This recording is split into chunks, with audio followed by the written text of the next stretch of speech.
Assalamualaikum warahmatullahi wabarakatuh.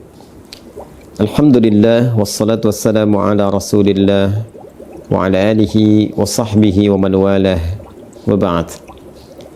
Saudara-saudariku dimanapun Anda berada, ada satu kewajiban yang mengikat bagi setiap insan beriman dalam setiap kesempatan Ramadan yang akan berpindah kepada 1 Syawal.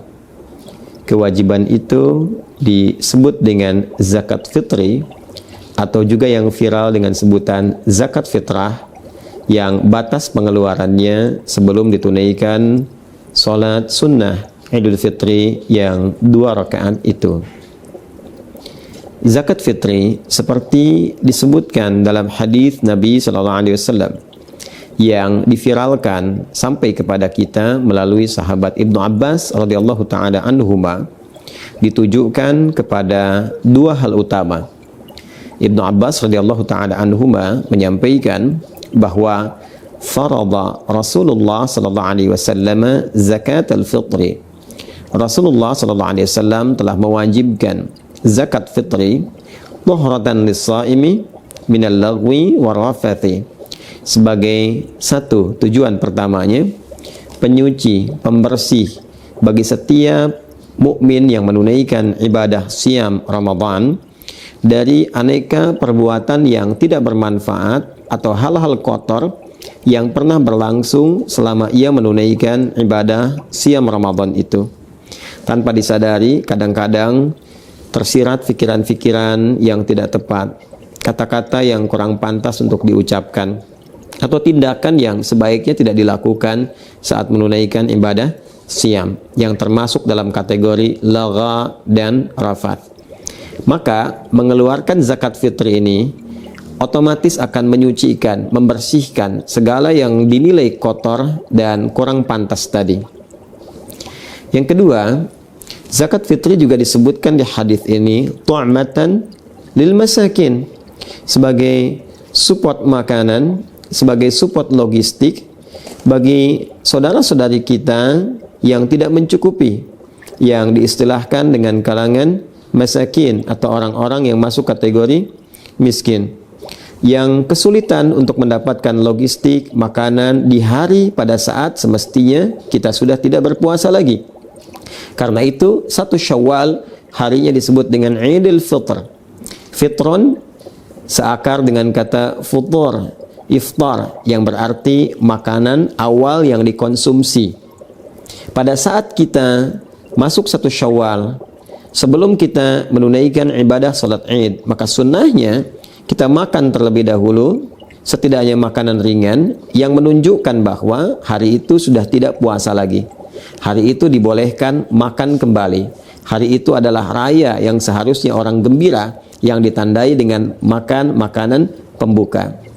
Pada saat itu berlangsung, diduga boleh jadi ada kolega kita yang tidak mendapatkan makanan, tidak memiliki logistik, sehingga tidak merasakan kebahagiaan yang sama dengan orang-orang lain yang seharusnya berbuka dan berbahagia. Tidak memiliki support makanan untuk membatalkan puasanya, karena memang pada waktu itu sudah bukan lagi waktunya berpuasa, dan diharamkan berpuasa sebagai apresiasi hadiah bagi setiap insan beriman yang berhari raya pada waktu itu.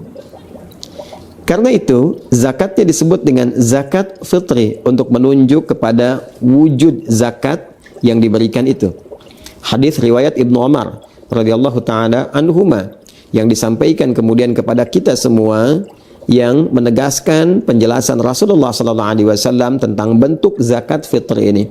Farada Rasulullah sallallahu alaihi wasallam, kata Ibnu Umar radhiyallahu taala anhuma, beliau menyampaikan Rasulullah sallallahu alaihi wasallam telah mewajibkan zakat al-fitri. Zakat fitri itu sa'an minat tamri atau sa'an minasy syair, yaitu 1 sa' dari kurma atau 1 sa' dari gandum.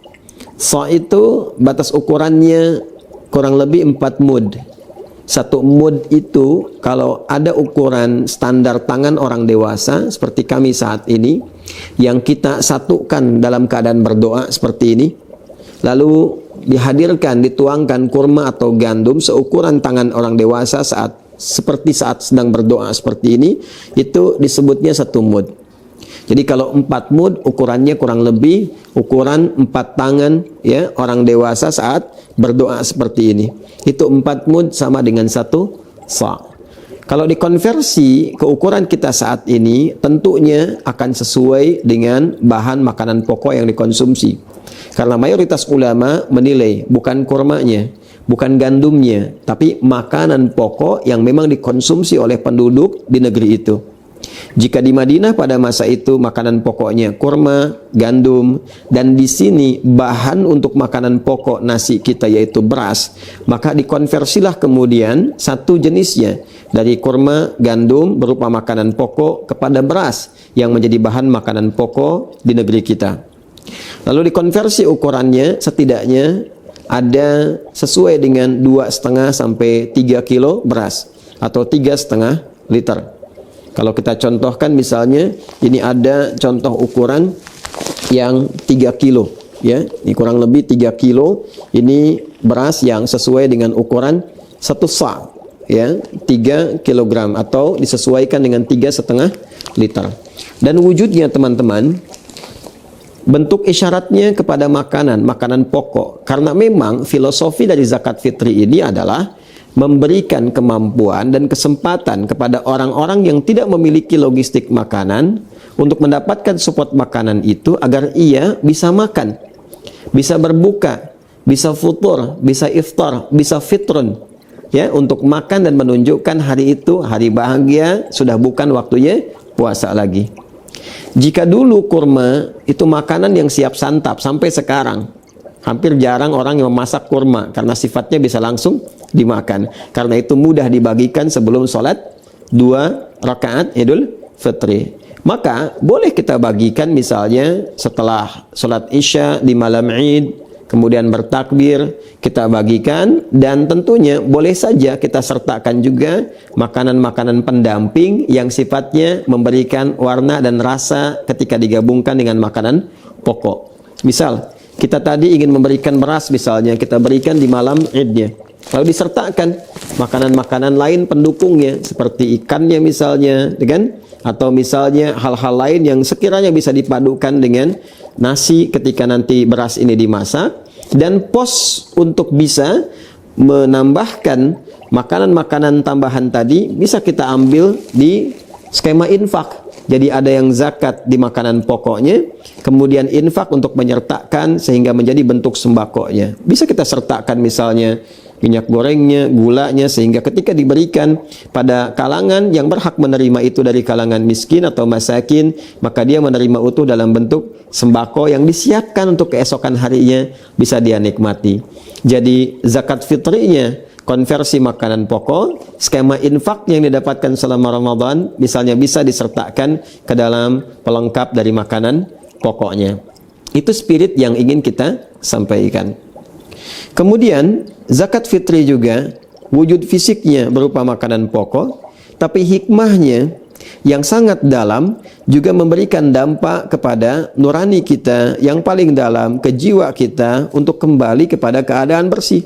Tadi tahratan lis-shaimi, menyucikan, membersihkan bagi setiap orang puasa minal lagwi war rafath. Spiritnya orang yang berzakat fitri itu, maka dia kembali menjadi keadaan yang bersih jiwanya, terbebas dari perbuatan-perbuatan yang tidak bermanfaat. Dan itulah fitrah setiap manusia, cenderung pada kebaikan, cenderung pada tuntunan syariat. Karena itulah zakat fitri ini, filosofinya, maknanya, hikmahnya disebut pula dengan zakat fitrah, untuk menunjuk kepada fungsinya. Bolehkah zakat disalurkan dalam bentuk uang, tidak dalam bentuk makanan pokok? Mayoritas ulama, jumhur ulama, terutama ulama Malikiyah, Syafi'iyah, Hanabilah, mereka semua sepakat menyampaikan bahwa zakat fitri disalurkan dalam bentuk makanan pokok, karena tujuan pokoknya adalah mensupport logistik untuk bisa dikonsumsi sehingga dapat menunjukkan bahwa hari itu bukan Ramadan lagi. Hari itu waktunya berbuka, hari itu berhari raya, hari itu bergembira. Memang dari madhab Hanafi ada yang berpendapat kebolehan untuk bisa menyalurkan dalam bentuk uang. Namun ini dinilai oleh para ulama mayoritas sebagai pendapat yang lemah kiranya, karena boleh jadi dikhawatirkan berpotensi bertentangan dengan tujuan-tujuan mula zakat fitri itu difardukan. Dikhawatirkan diberikan kepada hal yang justru tidak mensupport logistik. Bisa diberikan pulsa kah atau yang lain kah yang tidak memberikan tanda berhentinya ibadah Ramadan dan masuknya pada hari raya kembali, boleh makan lagi dan bergembira di waktu itu.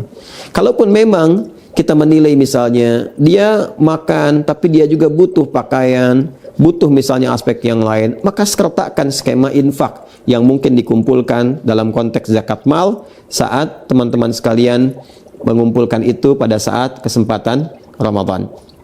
Karena itu, mari kita siapkan untuk mengeluarkan zakat fitri kita seukuran seperti yang tadi telah disebutkan, 2,5 sampai 3 kilogram beras kalau dikonversi ke beras, kemudian bisa diiringi dengan makanan-makanan iringannya dalam bentuk nanti sembako yang mencukupkan untuk dinikmati, yang dipadukan dengan skema infak yang boleh jadi Allah titipkan kepada kita selama Ramadan ini. Mengikat kewajibannya bagi setiap insan beriman yang memiliki kemampuan logistik cukup untuk dirinya dan orang-orang yang dinafkahi dalam lingkup keluarganya, ada kelebihan dari situ, maka itu yang kemudian digunakan untuk berzakat fitri yang berdampak kesucian kemurnian fitrah kita sehingga disebut dengan zakat fitrah. Semoga Allah membimbing kita untuk memudahkan dalam mengeluarkan zakat fitrah, zakat fitri ini, menyucikan jiwa kita, memperbaiki diri kita, dan ingat, hanya dikeluarkan sebelum sholat id. Ketika dilakukan setelah sholat id, maka jatuhnya tidak menjadi zakat fitri lagi, tapi menjadi sedekah biasa saja. Hadi hidayat, semoga bermanfaat. Subhanakallahumma wa bihamdika nasyhadu an la ilaha illa anta nastaghfiruka wa natubu ilaik. Assalamualaikum warahmatullahi wabarakatuh.